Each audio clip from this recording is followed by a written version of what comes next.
Olá, eu sou a Betina. Estou aqui para convidar você a se inscrever aqui no nosso canal, ativar o sininho das notificações e deixar um super like. Deus abençoe você e sua família. Livro Ouse Pedir Mais, capítulo 8. Ouse Pedir Mais. A audácia de uma fé humilde. Um dos meus testemunhos modernos preferidos de oração audaciosa, cheia de fé, vem da experiência do pastor Jerry e de sua esposa Janet Page e seus parceiros de oração da Associação Califórnia Central. Em 1995, quando o pastor Page foi eleito presidente desse campo, ele e a esposa Janet encontraram uma associação com dificuldades financeiras. Tinham uma dívida de quase 2 milhões de dólares e os líderes da associação estavam cogitando encerrar a reunião campal anual de Sóquio, muito embora vários membros quisessem a continuação. Quando o pastor Page compartilhou com a sua esposa Janet todos os problemas que necessitavam de solução, ela sugeriu que membros da igreja se tornassem parceiros de oração em favor da Associação Califórnia Central. Ele fez isso e mais de 300 membros se prontificaram. Também convenceu a mesa diretiva a realizar mais de uma reunião campal em Sóquio para ver como as coisas estavam em busca da vontade divina para o futuro. O pastor Page enviou uma carta dos novos parceiros para a oração, pedindo que orassem em favor pela próxima campal. Solicitou que pedissem a Deus que o número de participantes aumentasse e que o Senhor enchesse a reunião em sua presença de maneira tão poderosa a ponto de ficar óbvio para todos que Deus queria que aquela campal continuasse a acontecer. Janet, uma mulher que crê verdadeiramente no poder da oração, sentiu-se fortemente impelida pelo Senhor a recrutar parceiros de oração locais para orar no escritório da associação pelas preocupações e necessidades do campo. Antes da reunião campal daquele ano, ela e alguns parceiros de oração também começaram a caminhar pelo terreno de Sóquio. Não demorou muito e as coisas extraordinárias começaram a acontecer. Motoristas que chegavam para entregar trailers alugados contavam que, ao entrar pelos portões do acampamento, sentia que algo especial havia acontecido naquele lugar. Quando o campal naquele ano começou, a bênção divina começou evidente de maneira nova e poderosa. Cada participante que chegava recebia uma oração no portal antes mesmo de entrar. Muitos dos que compareceram disseram que nunca havia sentido a presença do Senhor com tamanha força antes. Jovens contaram que sentiam que não podia deixar de participar, e era exatamente isso que os parceiros de oração haviam pedido em suas preces. A pregação foi acompanhada com tanto poder que muitos se levantaram entregando a vida ao Senhor. Além disso, a oferta evangelística, que sempre era inferior ao esperado, pela primeira vez alcançou o marco de 100 mil dólares. As pessoas mal podiam acreditar, mas essa era apenas o início. Durante a campal, o casal Page colocou em todas as cadeiras um pedaço de papel com um convite para as pessoas se tornarem parceiras de oração da associação. Mais de 300 indivíduos entraram para o time. A fim de manter todos atualizados quanto aos pedidos de oração, começaram a enviar listas trimestrais com os motivos. Os desafios de oração eram muitos, mas no topo da lista estavam a quitação da dívida do colégio de Monterey e que as bênçãos de Deus se fizessem sentir de maneira mais poderosa na reunião campal anual de Sóquio. Deus respondeu às duas orações com poder. Em cerca de 2 anos, Monterey Bay Academy estava completamente sem dívidas e cada vez mais milagres começaram a acontecer na campal de Sóquio. Janet e seus parceiros de oração continuaram a se reunir semanalmente na sede da associação para orar. Por causa de todas as orações respondidas ao longo daqueles 2 primeiros anos, eles sentiram a convicção de que mais pessoas necessitavam ver o poder de oração. Então começaram a pedir a Deus que lhe desse uma prova especial, algo para mostrar aos membros da associação que realmente havia poder de oração de um grupo unido. É claro que a maior preocupação era que o Senhor realmente transformasse a vida dos participantes. Queriam que as pessoas percebessem que os casamentos com dificuldades não precisavam ser desfeitos, que os filhos apostatados podiam ser resgatados das trevas e que a obra de Deus ainda podia ir avante com poder. Mesmo quando as circunstâncias pareciam desanimadoras e a situação econômica era desfavorável. Depois de orar pedindo essa prova especial, por muitas semanas, o pequeno grupo de oração sentiu a convicção divina de orar para que a oferta evangelística na próxima reunião campal não atingisse apenas $100.000, mas que chegasse a 125 mil. Eles sabiam que esse seria um testemunho poderoso que incentivaria os membros da associação a perceber que Deus é capaz de fazer grandes coisas quando as pessoas se unem com fé e oração. Quando a reunião campal começou, Janet pediu ao grupo de oração do evento que orasse a esse respeito também. No ano seguinte, Deus respondeu às orações em favor do grupo e a oferta do evangelismo alcançou surpreendentemente $138 mil, bem acima do alvo de oração. Eles se regozijaram, pois tiveram a certeza de que isso só acontece porque Deus atuou. Quando os membros da associação descobriram que os parceiros de oração vinham orando exatamente por essa bênção como sinal do poder de Deus, muitos começaram a chorar. Inspirados, mais membros passaram a orar e, graças a isso, mais vidas foram reavivadas e transformadas. No outro ano, após rogar a Deus em oração fervorosa e com muitas doações em atitudes de sacrifício, entraram $250 mil.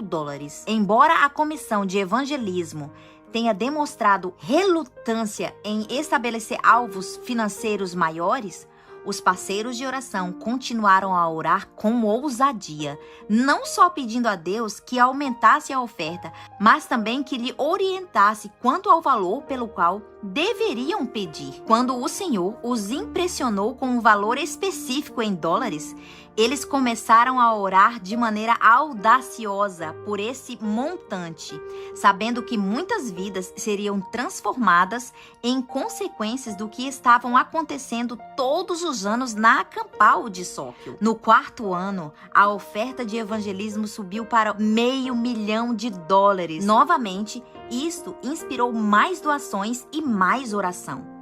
Por meio da oração de um grupo unido, a Associação Californiana Central começou a prosperar. O campo contratou vários obreiros públicos, plantou igreja, deu início a muitos ministérios para jovens e jovens adultos e manteve ocupadas as equipes de evangelismo em tempo integral.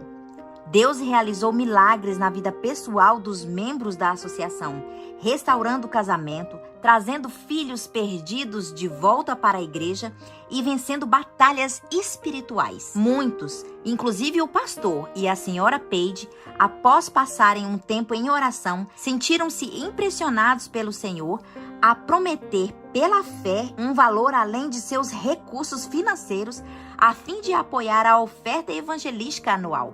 No entanto, a cada ano, eles observavam maravilhados como Deus provia.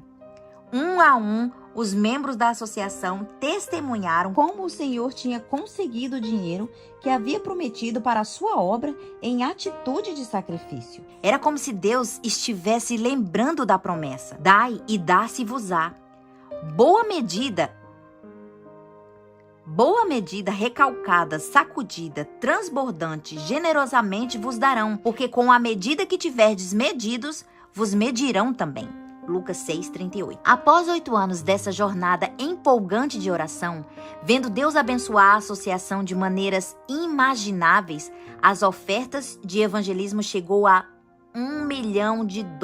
Todos louvavam ao Senhor. No ano seguinte, o mesmo milagre aconteceu de novo. No entanto, os parceiros de oração não se acomodaram, mas continuaram a perguntar a Deus sobre o que deveriam orar em seguida.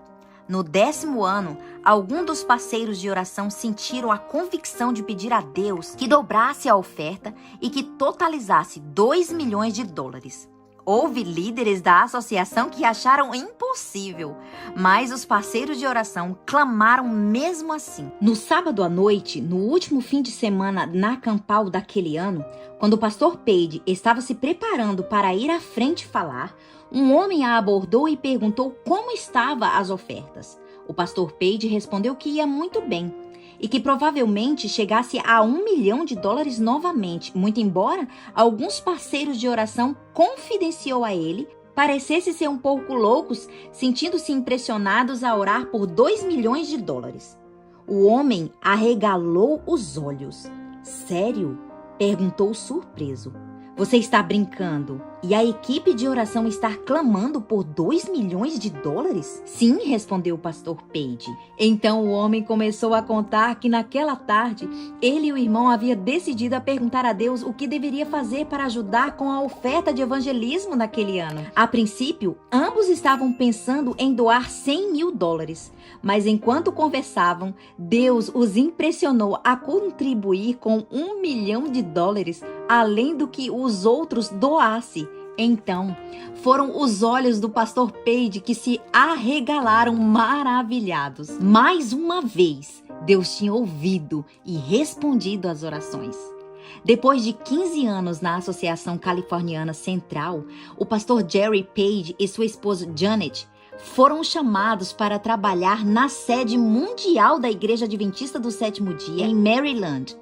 Mesmo depois de deixarem a Associação Californiana Central, a oferta evangelística continuou a ultrapassar marco de 1 milhão de dólares todos os anos. Fica bem evidente que Deus continua a atuar nesse campo enquanto os parceiros de oração persistem em fazer preces ousadas, audaciosas e cheias de fé. Embora nunca devemos ser exigentes ou presunçosos em nossas orações, creio que Deus gosta quando fazemos pedidos grandes e até mesmo audaciosos. Sobretudo, se glorificarão o seu nome.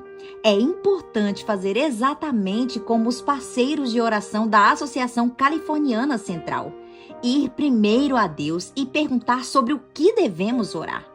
Se buscarmos em primeiro lugar alinhar-nos à vontade de Deus, então, cientes de que o Espírito Santo guiou nossas orações, podemos orar com ousadia e audácia. João 15:7 nos diz: Se permanecerdes em mim e as minhas palavras permaneceres em vós, pedireis o que quiserdes e vos será feito. Imagine o que Deus faria se, em vez de tentarmos fazer toda a obra com as próprias forças, ouvíssemos sua voz e aprendêssemos a permanecer nele, passando tempo significativo em oração. A inspiração nos diz: o mesmo compassivo Salvador vive hoje e está tão dispostos a executar a oração da fé como quando andava visivelmente entre homens.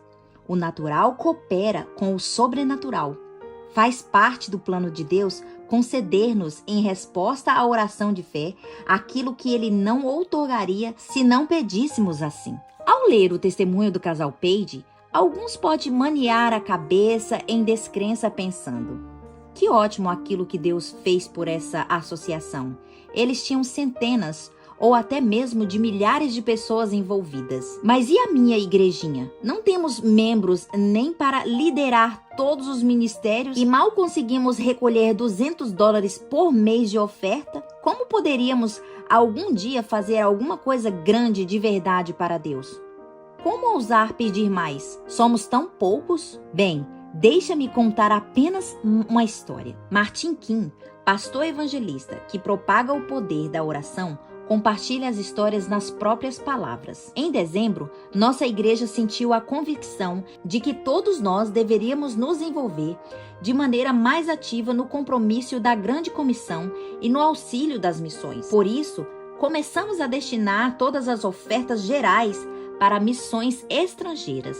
As ofertas gerais totalizavam $200 por mês.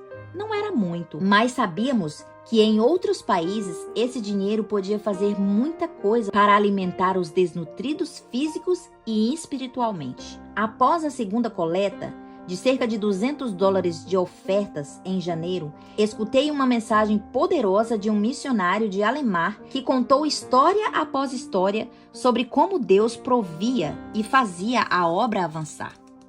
Então me senti verdadeiramente tocado quando ele perguntou se algum dia teríamos dinheiro suficiente para terminar a obra. Não, é claro que não. Nem mesmo 10 ou 100 milhões de dólares bastariam. Assim deveríamos aprender a prosseguir pela fé, confiando que o Deus de recursos infinitos iria prover. Ao aceitar o desafio que ele fez, eu tive a certeza de que se não agíssemos pela fé e confiássemos em Deus, faria o que apenas ele é capaz de fazer. Nunca teríamos a obra. Afinal, o Rio Jordão só se abriu depois que os primeiros sacerdotes colocou o pé na água. Deus sempre deseja ver seu povo mover pela fé. Então comecei a orar. Senhor, quero dar um passo diante pela fé. Quero vê-los realizar esse tipo de coisa. Meu Deus, o que queres que façamos em nossa igrejinha? Comecei a pensar em nossa oferta especial para as missões estrangeiras. Queria desafiar nossa igreja a orar por uma oferta de $500, mas percebi que esse valor não carecia de muita fé. Após pensar e orar bastante, finalmente concluí que seria necessário ter bastante fé para pedir a Deus $1.000 de oferta. Como nossa oferta recolhida ao longo do mês de janeiro foi encaminhada para comprar arroz para o povo do Vietnã, nosso grupo decidiu providenciar Bíblias para os vietnamitas em fevereiro. Então, no sábado seguinte, apresentei o desafio para os nossos membros, pedindo-lhe que orassem por uma oferta de $1.000 a fim de que pudéssemos comprar 200 Bíblias para o povo do Vietnã. Todo sábado e por meio do boletim eletrônico enviado por e-mail ao longo da semana, nossos membros eram lembrados de orar por esse presente especial. E eu lhes dizia que quando oramos, Deus age e faz aquilo que só Ele pode fazer. Também os incentivava com as promessas da palavra de Deus. Ellen White escreve: muitos a quem Deus capacitou para fazer trabalho excelente, poucos conseguem porque poucos aprendem. Milhares passam essa vida como se não tivesse alvo definido pelo qual viver, nem norma para alcançar. Os tais receberão recompensa proporcional às suas obras. Em contrapartida, os discípulos esperavam muito e, portanto, muitos empreendiam. Os discípulos de Jesus estabeleceram o padrão que devemos seguir aqui hoje. Em fevereiro, Deus nos abençoou não com $1.000, mas com $4.382. Em vez de doar 200 Bíblias para os vietnamitas, conseguimos proporcionar 876. O que fazer depois de testemunhar o poder da oração e ver Deus se mover de maneira tão poderosa? Nós decidimos que orar pelo mesmo total não demonstraria fé. Então resolvemos pegar o último valor e arredondá-lo para cima. Oramos para que Deus nos abençoasse com uma oferta de $4.500 em março. Dessa vez, queríamos usar os recursos para a construção de igreja em Bambu, no Camboja. Se levantássemos $4.500, conseguiríamos doar, no mínimo, 8 igrejas. Em março, Deus nos abençoou com uma oferta de $6.684. Em vez de construir 8 igrejas, conseguimos doar 12. Mais uma vez, testemunhamos do poder e da graça de Deus. Para encurtar a história, continuamos todos os meses a ousar pedir mais e mais. E no decorrer daquele ano, testemunhamos $120.000 entrarem em nossa igreja apenas para missão estrangeiras. Era praticamente inacreditável. Só não porque todos estavam lá e vimos isso acontecer mês por mês. Você teria coragem de me dizer que Deus não responde à oração audaciosa? Não só responde, como também está ansioso para derramar bênçãos abundantemente além de nossas maiores expectativas. A oração não faz parte da obra. Ela é a obra mais importante. Quando trabalhamos, nós trabalhamos. Mas quando oramos, Deus trabalha. No livro Nos Lugares Celestiais de Ellen White, ela aconselha: é a oração um meio de êxodo ordenado pelo céu. Apelos, petições, súplicas entre homem e homem comovem homens e desempenham parte em controlar os negócios das nações. A oração, porém, comove o céu. Deus está em busca de intercessores. Ele procura homens e mulheres que ousam pedir mais, que ousam interceder em prol da sua terra. Podemos ser apenas uma ou duas pessoas, mas cada uma de nós desempenha um papel valioso na grande obra de intercessão. Estamos constantemente preocupados e até mesmo estressados, tentando criar novos métodos, novos planos e nova organização a fim de fazer avançar a igreja, garantir a ampliação e a eficiência do evangelho. Essa característica dos dias atuais tem a tendência de perder de vista o ser humano, ou afundá-lo no plano ou na organização. O plano de Deus é aproveitar ao máximo o ser humano, muito mais do que qualquer outras coisas. As pessoas são métodos de Deus. A igreja está em busca de métodos. Deus está em busca de melhores pessoas. A igreja não necessita hoje de máquinas adicionais ou melhores, nem de novas organizações ou novos métodos, mas de seres humanos a quem o Espírito possa usar, homens de oração, homens poderosos em oração. Necessitamos de uma visão maior de oração. Precisamos da visão divina. Continuemos a orar e a pedir mais para a glória de Deus, a fim de que o evangelho se espalhe pelo mundo inteiro e todas as nações, e assim Jesus pode voltar.